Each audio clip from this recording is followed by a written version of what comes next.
our special speaker today. Thank you so much, John. Please take over. Yeah, can you let me share the screen, please? Yes, I can, John. Sorry that we're not recording that wonderful introduction, but That's okay. go. So for the recording, John is really, really great. Thank you. Thank you. I'll pay you later for that compliment. No, you bought me a bagel years ago. That's right. So, Bailey asked me to speak on The Working Genius. I read Patrick Lencioni's books years ago when Five Dysfunctions of the Team came out. I follow him at the Table Group, and now for the last year or so, he's had a podcast that I would highly recommend to anybody to listen to. They're short podcasts, easy to listen to on a walk with your dog, since we're not commuting to the office today. But it really is around organizational health. Everything that he is talking about is around creating a good work environment. How do you work with others? How do you have a good, healthy culture in your organization? And so The Working Genius is his latest assessment and approach to how do you identify what your strengths and skills are. So I don't propose to be an expert in this, but I have taken the assessment. I've listened to the podcast and I've done a lot of reading about it, but this falls in line with his other books around Five Dysfunctions of the Team, The Ideal Team Player, and The Advantage. So if you haven't read any of those books, I would highly recommend that. So I'm going to go ahead and share my screen and walk you through a brief presentation. But again, feel free to stop me and if you have any questions, or we can kind of have an interactive piece here. So let's do this.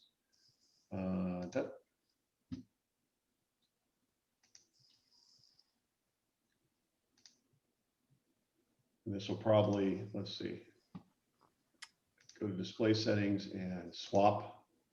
Okay. Perfect. So you should all be seeing the presentation now. That hopefully it's the right one, not the presenter's notes.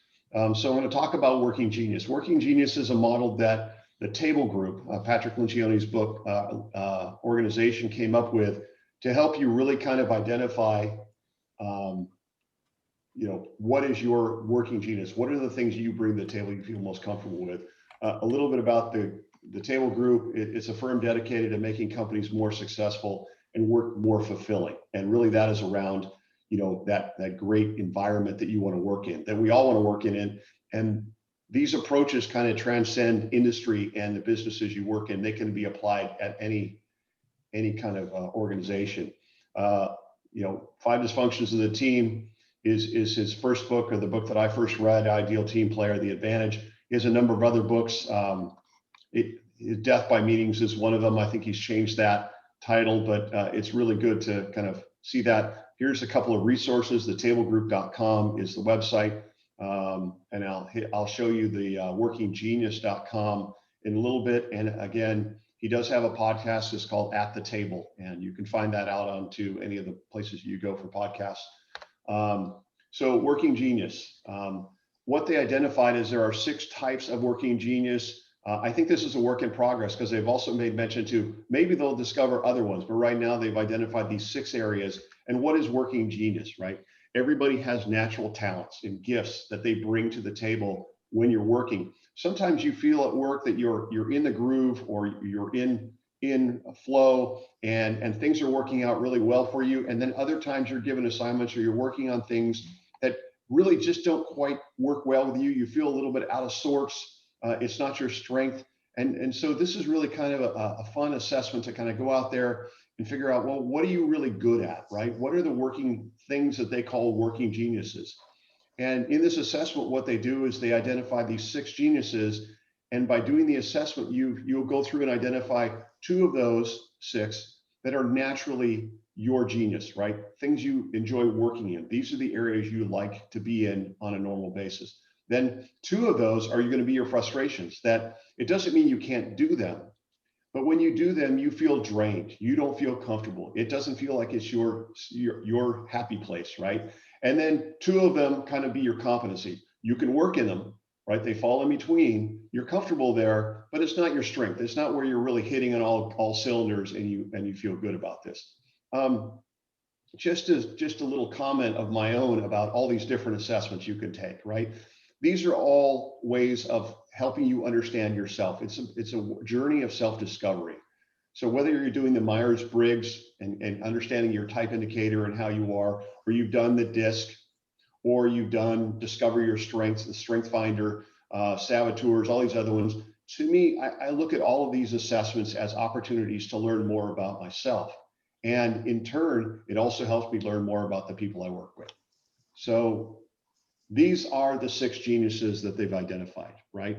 The identification, the genius of wonder, followed by invention, discernment, galvanizing, enablement, and tenacity. So let's see what those are a little bit, right? So the genius of wonder is when you have this natural gift of thinking about, ideating, pondering the future of the situation, right? So you're restless in the norm of what's going on, but you're thinking about what could be the future, right? These are the inventors. These are the creators, the creative folks in your organization feel they are naturally drawn to be wanderers, right? And then from a wanderer, then you go to the inventors, right? And those are the folks who take that wonder to its next step of actually creating those ideas, right? So this is it, creating that technology, creating that opportunity, creating that design, and kind of moving to that next phase. The genius of discernment is kind of that natural gift of looking at those ideas, looking at those inventions, looking at those situations, and really evaluating them and helping to look at them and go, that's a good idea, we should pursue, or that's not. So it's a particular skill to do that. The next one is galvanizing, right? So if your natural gift is galvanizing, you're the person who's out there rallying the troops and inspiring people and putting everybody into the right organization to take action on those ideas that you've kind of put together, or the discernment has kind of instinctively evaluated. And then you have enablement. That's a natural gift of providing encouragement, assistance for the idea or the project. So these are the people who are getting the projects done. These are the people, this is the management, this is the project management, this is kind of driving that. And then that last one is that natural gift of tenacity. It's really that gift of pushing and getting it completed, right? So this is your final push to the end. You're in the middle of that project, you're in that despair and all that chaos you may find along the way, but this is how do you push it to the end? A lot of times we'll run into people who look at them and you go, those are the closers. Those are the ones who really push it over the line. We all have those natural gifts of where we fall into all of these. In the Myers-Briggs assessment, you look at the difference between someone who's a P and someone who's, I think it's a J, right? So the P are the people who like the projects and like a lot of balls in the air and like things going. I happen to be a J. I like to check the boxes and get things done. And that's kind of that tenacity. Let's push it to the end. So the assessment is a short assessment. It takes like 15, 20 minutes, maybe 30 minutes on the outside. This is the website that you can go out to, where you can go out and take the testimony. I'll go ahead and show you my login and show you how I get to that. It gives you information about the model. It gives you information about the assessment. And then also, once you've taken the assessment, it gives you access to a bunch of tools out there. So let's go ahead and take a look at my assessment here.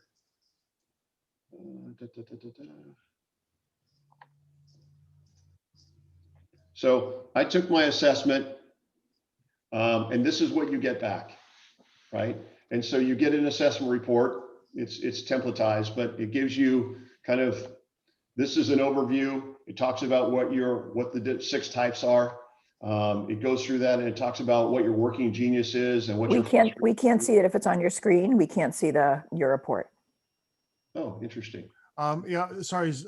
Problem with Zoom. You need to stop the share and then start again and pick when you switch screens or switch windows. Okay. It doesn't flip between them nicely. Oh, I haven't run into that before. Okay, can you see my assessment here? Yes. Okay, so you'll get an assessment like this. You can I downloaded it, and I'll show you the website in a second. but it kind of gives you, it's a nice report. It gives you the kind of an overview of what the assessment will provide, gives you the 6 types, and then it walks right into how did you score. And so for me, it wasn't a surprise. I've kind of taken a lot of these assessments and I get a feel for where I am, and I could have predicted where I was along the way. So my working genius is around discernment and enablement, right? And so I'm good at and enjoy looking at the intuition and instincts to evaluate ideas. So I'm not the sit around and wonder or the inventor who's going to go out and tinker and create, but I'm really good at looking at what other people are doing and saying, yes, that's something that I think we can do, or that's something we're going to, will be really revolutionary and make a change. I'm also really good at enablement, which is then taking that thing and let's starting it and let's get going and let's get that project implemented. Let's sell this to the business so we can move ahead, or let's do the ROI. Let's do all the other things to kind of enable that. Working competency for me is that tenacity, right? Finish it off, check the boxes. This aligns with my Myers-Briggs and my DISC, right? And galvanizing. In my role as a CIO, I need to be the cheerleader. I need to make sure that I can get people excited about the opportunity and drive this thing so that we can actually do the implementation. And again, here's my working frustration. Doesn't mean I can't do it, but it's not my natural tendency, right? So I'm not naturally a wonderer. I do like to sit and reflect and all of that, but I'm not necessarily the one who's wondering and creating these ideas. It doesn't mean I can't do it. It just means it's not my comfortable zone. And then the same thing with the invention. Once I've done that wondering, can I take that and turn that to be a natural creator? So for me, this was an opportunity to kind of reinforce what I already felt about myself. In many cases, it might be helping people to discover more about themselves. It also helps you as a leader to take a look at, and doing this with your team, to identify where your holes are. In the podcast, I encourage you to listen to it. They talk about some of the companies they've worked in where you've got this entire team that's tasked with coming up with these great new ideas, and nobody on the team had the working genius of wonder or invention. So no wonder they were frustrating. They were challenged, right? They were all ready to discern it and enable it and implement it, but no one could come up with that great idea. And so this is really around helping you identify and create this team of, let's see if this works. Can you see my screen? Not again? We're Okay. still on we're the still in the report. old one. We're still on the report. Okay, let's stop and restart. I didn't know this about Zoom. I learned something new. I'm sure there's a fancier way, but it's the one I know. Yeah, okay. So this is the website. This is where you can go log in and you can go take your assessment. It's got testimonials out here. You can go read. Well, there's Patrick. He was a testimonial for his piece. Here's about, the model. Here's about your assessment. Gives you, so there's a lot of, and any questions and who you can contact. But really what I wanted to show you here's learning more about the assessment. You can see from 1 to 99 licenses is $25 a person. There is a discount code I'll give you out there. I found a bunch of different discount codes and I'm not sure if they're all going to work, but the one that I heard in the podcast the other day is at the table. I do have it in my slide deck and I'll make this deck available to Bailey. But if you want to do it for your team, call them and you can get a group discount. Let me take you to my login. So after you sign up and you take the assessment, this is what you get access to. So here I have my assessment that I took in November. I can download the PDF. But the really cool thing here is, right, you can take the assessment now, you can send it out to people, but it also gives you a bunch of tools. You have a working genius team application exercise. There's a summary article, and there's also a team map. So as you go out and give this to your team, you can put who's got strengths and who's got the frustrations in their working genius. So you get a better feel for where people are. And I would encourage you to sit down and talk with your team. Again, this is not an absolute that if you don't have somebody with wonder, you can't be creative, right? Or you don't have invention. This just means where are you most comfortable. But it's a fun way of people understanding and identifying kind of how they fit into all of this. Team application, here's an exercise you can go through with your team and kind of how you talk through it, right? You take the assessment first and then kind of walk through kind of some of the exercises, some of the discussion points that you can have with your team. And then this gives you a summary of what those different geniuses are. They have some videos out there. They have the Working Genius launch event. I actually jumped on that early and attended it live. So it was a live broadcast that Patrick did introducing the Working Genius and kind of walking people through it. There's also another video here from Patrick kind of describing that out and giving you a deeper dive on the conversation that he had with Cody, who's was co-host there, that helped co-create this, as well as there's the podcast for the Working Genius for you, for your team, and also Working Genius for you and your family. They did have a follow-up to talk about this. You know, it's a fun exercise to go through and take it with your family to kind of get an idea of, you know, where do you lie in this with your relationships with your spouse or with your kids, and you know, kind of see kind of there might be some aha moments there where, like, you know, you're expecting one thing and it's like somebody's genius or someone's strength or comfort zone is something else. Let's see what else I got here.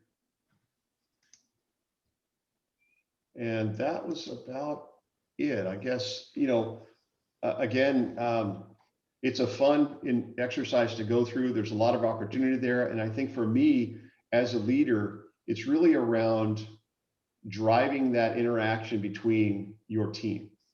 You know, as leaders, as senior leaders, the value of what you bring to the table has changed over your career. You start to get more and more around managing your people and driving people to success, and that interaction piece of it. Even though I have a strong technology background, I don't write code anymore, right?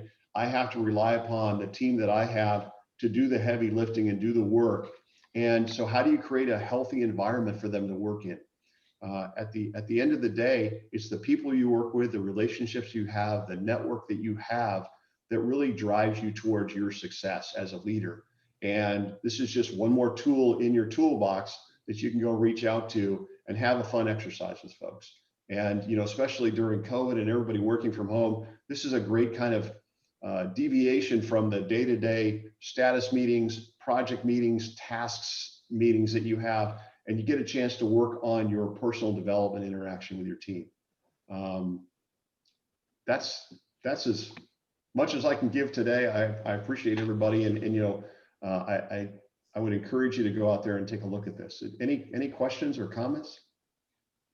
I just have one comment. I know that because I did this also, that I'm a big fan of this and I listen to his podcast too, but the at the table code is only good through the end of this month for 50% off. So that was the one thing There we go. to notice. If you guys want to go do it, make sure that you do it before the end of the month. Yeah. Yes, And what's the $25 standard and cost? $25 regularly, and then you 50%, so you got $12.50. $12.50. Yeah. You can continue use this. I'm sure later on, if they have like a more updated, they will probably let you do it. But it's worth it. I think it's really go back to I consider this a kind of soul searching. Like, you know, what's your strengths? Not just because I took the strengths finder, I took the Brigmeyer and all these things. So this combined kind of enforce what's your strengths and how you can play your strengths instead of, you know, try to force yourself or letting your team leader know your strengths is not on this particular area, but you really enjoy doing the other thing. So even for the job search, I think it's so important because we sometimes find something like, this is not for me, and you know it's not for you. Just in the dynamic during the interview or the company culture, you say, this is really based on what I do. I would be a fantastic team member in this team because my strengths fit perfectly into what they need, and they would really appreciate who you are. But if you're in the team that everybody just wonder, everybody daydreaming something, nobody try to come up with a solution or carry the project all the way to the end, you guys are open to failure. So it's not going anywhere, and you're going to get really frustrated. In my journey, being in transition, I'm doing an awful lot of self-discovery, because, what you're trying to do is you want to find out where you fit in, what's your value proposition for your next role. And so a lot of these assessments, and this is one, a great one, is really to help discover and know what are your strengths and what do you like to do. So as you're pursuing opportunity, as you're looking for that next company to work for, you want to make sure that it aligns with where you're going to be most successful. And this is just one more way to try to assess yourself and say, what do I bring to the table? This is a great discussion point to have as you're going through and meeting people. What are your strengths? What are your weaknesses? Where do you fit in? And as a leader, knowing your strengths and knowing the areas that are kind of your blind spots is how you then want to assemble your team so that you've got coverage in those blind spots, right? So you do have that diversity of thought and diversity of interaction. It's great to have that on a team because you can really do some great things, but it really does help you in your search to look at some of these opportunities and go, gosh, they're looking for somebody. If I was looking for an opportunity and they were expecting me to come in and be an inventor and creative and come up with all these great ideas, I know that's not my strength. Now, I can take someone else's ideas, and I very often do, from other industries and other companies and implement them. But I'm not the person who's going to be coming up with that great next idea. Now, I can do that if I'm pushed to, but it's not where I feel most comfortable. And at the end of the day, you want to be successful wherever you land. Thank you so much, John. It's really helpful.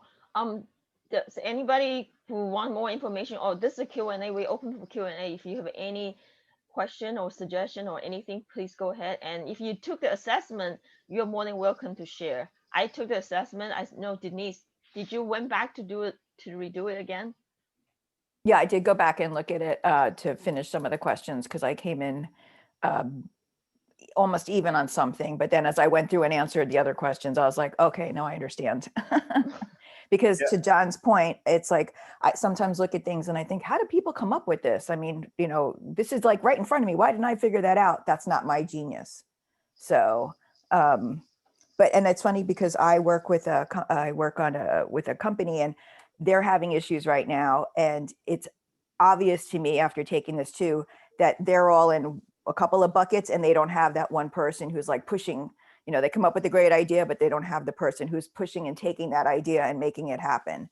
So I'm trying to get them to rethink of how they do some work. So let me share my assessment again. I didn't go through all the pages, but after you get your result, they do talk about what happens if you don't have a clear winner, right? If you do have ones that are kind of on the borderline and where you are. And so they give you a little bit of help here in terms of a qualitative review to kind of go through and talk about these.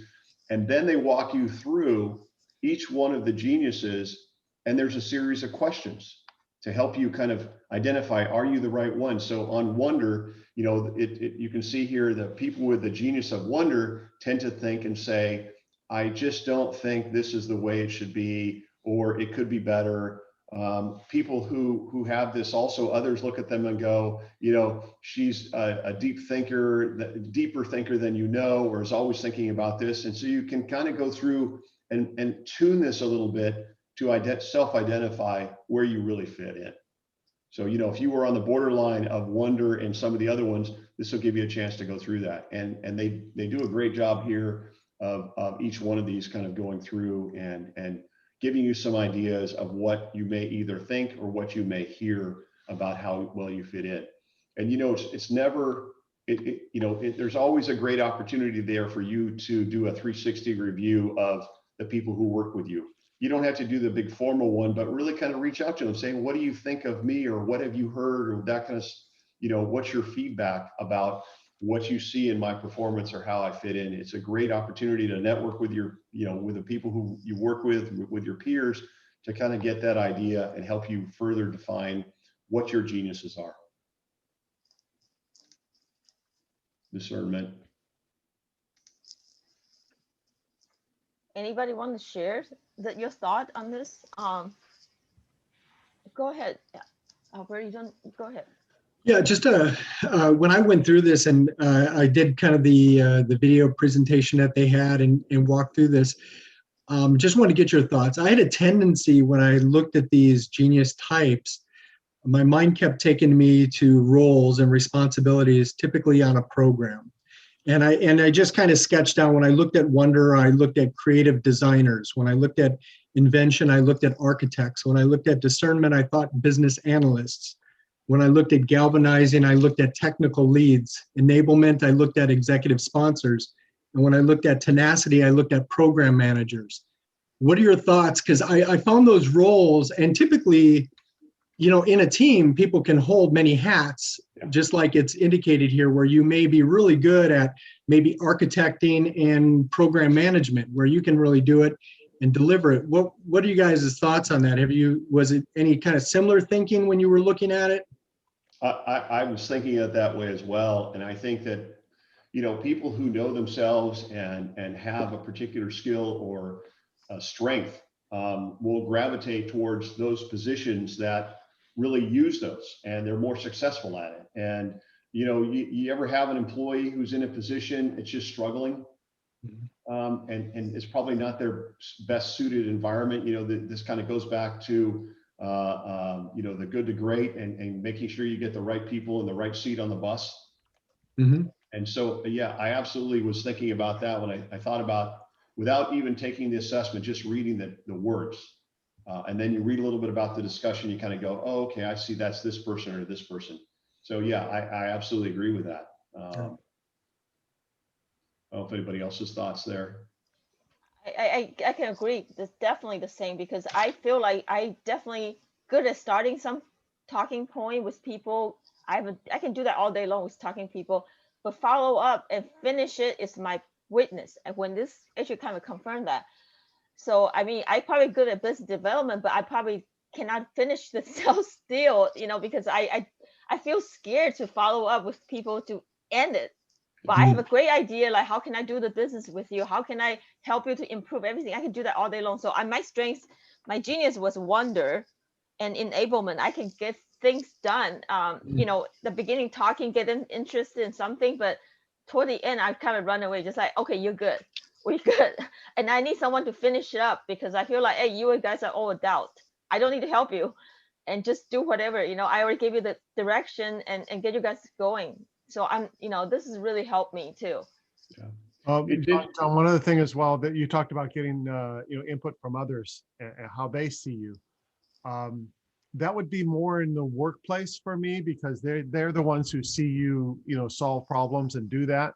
The interesting thing, the feedback from me, from like everybody on the screen now, is that's an indication of how well you're communicating your strengths in a more verbal way, as opposed to the nonverbal, actions. Yeah. Patrick shared the thing, how he started with this idea. He said when he was a kid, his dad always forced him to mow the lawn. He said he can do it, but he hate doing it. It's like pulling his teeth. He hated so much, but he said if his father forced him enough, he would do it, but he's not happy about it. I think the same thing applies to family. Sometimes you ask somebody to do something, they just don't want to do it. They can do it. It's just nothing they enjoy. So the same thing, like sometimes you get some projects like, I can do it, but I don't enjoy doing it. So that's the same thing. Like this assessment help you know which person really love doing something. You can give it to them. Some people is good at something else and then do the other part of it. Yeah, and to speak to what Albert was talking about your position or the types of jobs you would do based upon your genius. Myers-Briggs has that, or at least some of the ones I've taken. If you take it, it says, oh, here are likely jobs you would do, right? Or position people, or here are other famous people that are this type and where they are, right? They haven't really done that with the working genius. I don't know if they're going to come out with that. They talk a little bit about that. Obviously, if you're, in that wonder space, right? Are you more in the creative side of the business? So are you, in a marketing creative role, or are you in a product development creative role, in that inventor space? But they haven't really come out with that to say, oh, and here are the famous people. I think they're also looking for, they're getting a lot more people who are taking this, so they'll have a better database of, like even with Myers-Briggs, I remember they said, oh, you're of this type, and this percentage of the population is that. Well, this has not been around enough to know how many people are wonderers versus, inventors versus galvanizers. Yeah. Great point. Yeah, that's really, it makes sense a lot. Yeah, I mean, because both Denise and I, we are in marketing, so I don't know about Denise, but I definitely have wonder in there. Denise, how about you? No, it's funny. My wonder is at the bottom. Oh, That's wow. right. And That's interesting. that's, yeah, I did that, but that's why when I did it, I was like, are you kidding me? But because I was like, I know I've done it, but my top two were enablement and galvanizing. And when I go back and look at the work I've done on different teams or bringing teams together, I read it and I was like, oh yeah, I get it. So yeah, but I do, it's funny because I kept saying, no, I wonder, I don't understand why this didn't come up, but I guess it's just something that it's not natural. It happens, I do it, but it's not something that comes to you so without even thinking about it. Yeah, and also there's different role in marketing. I think that's also different. There's a part of management that is probably more of the different sector, and I'm in more creative part, so you go into the wonder. So there's, yeah, like you say, different segment that you're taking care, and there's reason for that. Yeah, I think that's true, whether it's engineering Yep. or technical or whatever field you're in. You're going to have people that are wonderers. You're going to have Yep. people that are tenacity, and you're going to need all of those in order to be most successful. So I don't think one of these would particularly point you to a specific area, but your team should be well-rounded. And what I like about this is being able to truly understand who we are, but also who are the people that we're working with and how do we work with them.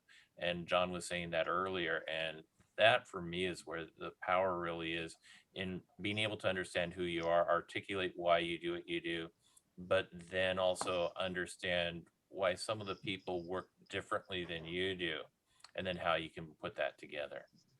Don't you think, Greg, to that point, it's when you do something like this, I did a different exercise with one of the teams I was just managing, and having them understand what each other's strength is or goal, and then they can look at them differently, like, oh, I get why this person has such an issue, or how do I work with them to get them to move this along? So it can alleviate a lot of frustration, because absolutely. if we make assumptions based on, well, this is the way I do it, why don't you do it this way? And that's what a lot of us tend to do. So yeah, that can be a huge help. Yeah, I think I would agree with that. Sometimes we grab team members just because they're available, not because of the right fit. Yeah, absolutely. Well, and as a leader, I've had people work for me that were more on the creative side and more on they like things being the balls in the air, the processes, and not getting them done. And there was such a frustration of, why can't you just finish this project? Well, that wasn't their strength. And once I realized that, then you learn a different tactic to be able to work with them, right? That just because they're not, cut out and work the same way you do and are driven by the same, method of approaching things doesn't mean it's wrong. It's just different. And it's assessments like these that give you that perception, or that, perspective of how they work and how to get the most out of them, right? How do you, it's about, human behavior and learning that. And as leaders, that's a critical part of what you do and what you bring to the table. It's about managing people. The higher you go, the more it is about managing people and relationships and less about the actual task. Exactly. It's play to your strengths, not force you to do something that you not enjoy it. I think that's the most important thing. Yeah. And knowing yourself is so important. We do have any more question? We're going to stop the recording if you guys have no more questions. Thank you, John, for going through that with us. Oh, no problem. Thank you. Thank you, John. Happy to do it.